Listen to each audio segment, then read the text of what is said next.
Good morning students. इससे previous video में हम ग्रेविटेशन पढ़ चुके हैं और ग्रेविटी भी पढ़ चुके हैं। ग्रेविटी में एक टर्म आई थी हमारे पास, that is acceleration due to gravity, और इसकी वैल्यू भी हम कैलकुलेट कर चुके हैं।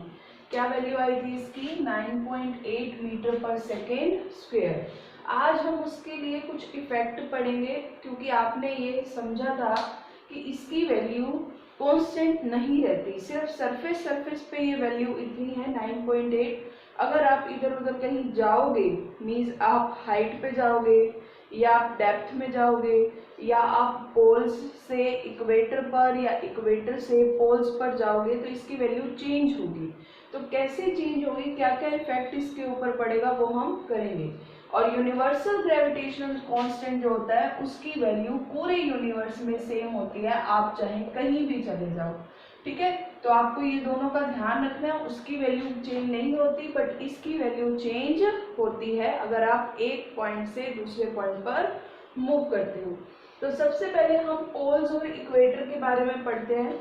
अर्थ जो है बच्चों, वो परफेक्ट स्फीयर नहीं है, वो पोल्स से तो थोड़ा सा क्या है, मुड़ा हुआ है। ऐसे मीन्स उसको ऐसे समझ लो जैसे एक बॉल है, आपने उसको ऊपर से यूं दबा दिया तो वो साइड से थोड़ी सी ऐसे उठी हुई लगेगी, बल्जी टाइप की लगेगी, और पोल्स की टाइप से थोड़ी सी क्या लगेगी, फ्लैट लगेगी। जैसे ये मेरे पास एक ग्लोब है, आप देखो ग्लोब की एक साइड जो है पोल्स वाली साइड, इसे हम पोल बोलते हैं, जिसमें से ये एक्सिस पास हो रही है, ये छोटी है देखो। लेकिन इक्वेटर वाली साइड जो ये वाली साइड है, यहाँ से ये क्या है, थोड़ी मोटी है, बड़ी है। मतलब ऐसा समझ लो जैसे किसी ने इसको ऊपर से और नीचे से हाथ रख के पिचका रखा है, दबा रखा है। ठीक है, तो पोल्स की साइड इसकी रेडियस कम है और इक्वेटर की साइड में इसकी रेडियस क्या है, ज्यादा है। तो अर्थ जो है वो परफेक्ट स्फीयर नहीं है। ऐसे समझ लो ये वाली रेडियस थोड़ी क्या है, ज्यादा, बट ये वाली रेडियस थोड़ी सी क्या है, कम है। ठीक है, इसे हम बोलते हैं पोल्स, और ये वाली जो रेडियस है, ये वाली जो साइड है, इसे हम बोलते हैं इक्वेटर। तो किसकी रेडियस ज्यादा है? इक्वेटर की रेडियस ज्यादा है। किसकी रेडियस से? पोल्स की रेडियस से। इसको मैंने इस फॉर्म में राइट कर दिया। और आपको पता है एक्सेलरेशन ड्यू टू ग्रेविटी की आपने रिलेशन फाइंड आउट की थी। क्या फॉर्मूला आया था? Small G is equal to capital G M upon R square. Means जितनी ज्यादा रेडियस होगी उतनी एक्सेलरेशन ड्यू टू ग्रेविटी क्या होती जाएगी, कम होती जाएगी, क्योंकि ये एक दूसरे के क्या है, इनवर्सली प्रोपोर्शनल। अगर ये वैल्यू इंक्रीज होगी तो इसका मतलब ये वैल्यू क्या होगी, डिक्रीज होगी। तो अब आपको दिख रहा है बोर्ड पे कि इक्वेटर की रेडियस जो है वो ज्यादा होती है, तो इसका मतलब वहां पर एक्सेलरेशन ड्यू टू ग्रेविटी क्या होगी, कम। और पोल की रेडियस क्या है, कम, ये वैल्यू कम है, तो फिर ये वाली वैल्यू यानी एक्सेलरेशन ड्यू टू ग्रेविटी क्या होगी, ज्यादा होगी। तो पोल्स पे क्या होगी, मैक्सिमम होगी। क्यों? क्योंकि इस पे रेडियस कम है, अपोजिट चल रहा है। और इक्वेटर पर एक्सेलरेशन ड्यू टू ग्रेविटी क्या होगी, मिनिमम होगी, क्योंकि उसकी रेडियस क्या है, इक्वेटर की ज्यादा है। ठीक है, अब आपके जैसे मान लो एग्जाम में एक क्वेश्चन आता है कि व्हेन ए बॉय या when a person buys gold, ठीक है, वो गोल्ड बाय करता है from the area around poles, मतलब पोल्स के आसपास कोई एरिया है, कोई जगह है, वहां से वो गोल्ड खरीद के लेके आया। ठीक है, and he comes to equator, और फिर वो इक्वेटर वाली साइड पे आ गया। मान लो जैसे आप कहीं से सोना खरीद के आए, घूमने गए थे, फिर आप वापस अपने देश में आए, तो क्या हुआ, ही एक्सपीरियंसेस ए लॉस, उसको लॉस हुआ। उसको मतलब उसने सोचा कि यहाँ पर तो रेट है गोल्ड का 30,000 है, मेरे वहाँ पे देश में तो 40,000 है, तो मैं खरीद लेता हूँ। लेकिन फिर भी उसको कोई फायदा नहीं हुआ। क्यों? क्योंकि यहाँ पर ग्रेविटी की वैल्यू क्या थी, ज्यादा थी, और यहाँ पर ग्रेविटी की वैल्यू क्या थी, कम थी। पोल्स पे ग्रेविटी की वैल्यू मैक्सिमम, इक्वेटर पे ग्रेविटी की वैल्यू कम। तो ग्रेविटी की वैल्यू कम होने से जो उसका वेट था गोल्ड का, वो भी क्या हो गया, कम। वेट के बारे में आप नेक्स्ट वीडियो में पढ़ोगे, मास और वेट में क्या डिफरेंस होता है। तो यहाँ पर एक्सेलरेशन ड्यू टू ग्रेविटी बहुत ही इंपॉर्टेंट रोल प्ले करती है। आपको ये ध्यान रखना है पोल्स की रेडियस, जो स्फेयर का यानी जो आपके अर्थ का जो ये वाली साइड है, जिसे हम जहाँ पर अपना पोल स्टार फिक्स होता है उस साइड को हमने नाम दिया हुआ पोल, और जो ये वाली साइड है इसे हमने नाम दिया हुआ इक्वेटर। ठीक है, तो ये लर्न हो जाएगा आपको। नेक्स्ट है acceleration due to gravity decreases with increase in height.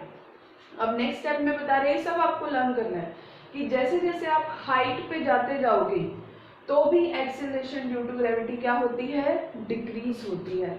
जैसे आप माउंटेन पे जाते हो या कहीं भी जाते हो, वहाँ पर एयर जो है आपको पता है एटमॉस्फेयर जो होता है वो बहुत ही मीन्स लेस डेंस होता जाता है और आपके ऊपर फोर्स लगना बहुत कम हो जाता है। तो इसका मतलब क्या है कि एक्सेलरेशन ड्यू टू ग्रेविटी आप वहाँ जैसे जैसे आप हाइट पे जाते जाओगे तो क्या होती जाएगी, डिक्रीज होती जाएगी।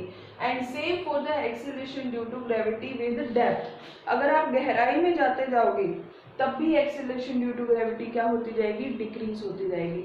अब इनके बहुत बड़े बड़े फॉर्मूले होते हैं, ये आप 11th क्लास में करोगे, ये एक्चुअली में प्रूव होता है, लेकिन अभी के लिए आपको सिर्फ ये लर्न करना है।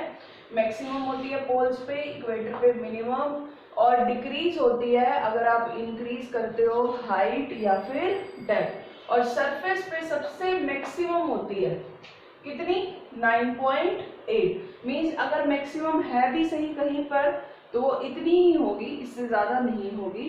बाकी आप कहीं भी ऊपर जाओगे या नीचे जाओगे, हाइट पे जाओगे या डेप्थ पे जाओगे तो वो डिक्रीज ही होगी, और इक्वेटर पर जाओगे तो भी इससे क्या होगी, कम ही होगी। अब नेक्स्ट टॉपिक पे आ जाते हैं, motion of an object under free fall. तो ये आप पहले पढ़ चुके हैं टॉपिक, फिर भी एक बार हम दोबारा इसको देखते हैं। आपको बताया था जब ऑब्जेक्ट फ्री फॉल कर रहा हो, मीन्स जब ऑब्जेक्ट ग्रेविटी की डायरेक्शन में मूव कर रहा हो, मीन्स या तो वो अपवर्ड मूव कर रहा हो या तो वो डाउनवर्ड मूव कर रहा हो, तो उस पे मोशन के क्या क्या मतलब पैरामीटर्स चेंज हो जाएंगे। आप 3 रिलेशन पहले पढ़ चुके हैं, position time, position velocity and velocity time. तो बस हमें उनको थोड़ा थोड़ा चेंज करना है अपने इस फ्री फॉल के मोशन के अकॉर्डिंग।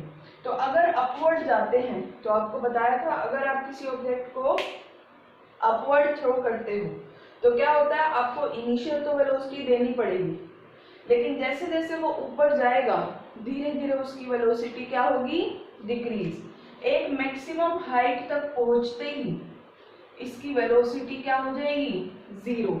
इसके बाद अब ये और ऊपर नहीं जा पाएगा, तो मतलब एक वेलोसिटी आपको 0 मिलेगी ही मिलेगी। और इस केस में आपको कौन सी, अपवर्ड के केस में कौन सी वेलोसिटी मिलेगी, फाइनल वेलोसिटी आपको 0 मिल जाएगी।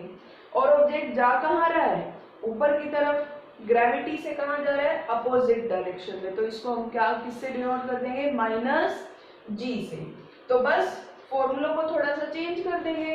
अब फॉर्मूले आप ये याद कर सकते हो तो ठीक है, नहीं तो आप कम से कम ये चीज तो जरूर याद रखना कि अपवर्ड के केस में v 0 हो जाएगा और a क्या हो जाएगा, -g, और u के केस में अपोजिट, उसमें इनिशियल वेलोसिटी 0 हो जाएगी बट a क्या होगा, +g। तो क्या बनेंगे हमारे फॉर्मूले, देखो फर्स्ट रिलेशन हमारी क्या थी, v - u = 80। यहाँ v 0 पुट कर दिया, 0 - u क्या आना चाहिए, -u, और a की जगह -g, तो माइनस से माइनस तो क्या हो गया, कैंसिल, तो u किसके इक्वल आ गया, gt। सही राइट किया हुआ मैंने। तो वो आपकी इक्वेशन को थोड़ा सा चेंज कर दिया, ये वैल्यूज पुट कर दी। नेक्स्ट क्या था, s = ut + ½ at², है ना, यही फॉर्मूला होता था। बस अब a की जगह क्या पुट कर दिया, -g। नेक्स्ट होता था v² - u² = 2as। v की जगह 0, u की जगह u ही रहेगा, बस माइनस साइन आएगा आगे, और a की जगह -g, तो माइनस से माइनस क्या हो जाएगा, कैंसिल। तो सही है ये इक्वेशन, सही राइट किया हुआ है। u² किसके इक्वल आ गया, 2gs। ऐसे ही अब डाउनवर्ड कीजिए, जब कोई भी ऑब्जेक्ट नीचे आता है तो नीचे आने के लिए उसे कोई भी वेलोसिटी देने की जरूरत नहीं होती, उसको अगर आप ऐसे ही छोड़ दोगे तो भी वो नीचे ही आ जाएगा। तो इस केस में, नीचे आने के केस में इनिशियल वेलोसिटी क्या हो गई, 0, और आर कौन सी डायरेक्शन में रहा है, मोशन कौन सी डायरेक्शन में है, अर्थ की डायरेक्शन में यानी ग्रेविटी की डायरेक्शन में, तो ए की जगह हम पॉजिटिव जी राइट कर देंगे। तो फर्स्ट आपकी रिलेशन में क्या चेंज आ जाएगा, v minus u is equal to a t, ये रिलेशन थी, तो u की जगह 0 और a की जगह g, तो ये रिलेशन आपकी बन जाएगी। ठीक है, बिल्कुल सही है। Next s is equal to u t plus half a t square था, अगर u 0 है तो u multiply by t, v क्या हो गया 0 प्लस हाफ a की जगह हमने क्या पुट कर दिया g। Last v square minus u square is equal to 2as था, u 0 पुट कर दिया और a की जगह g।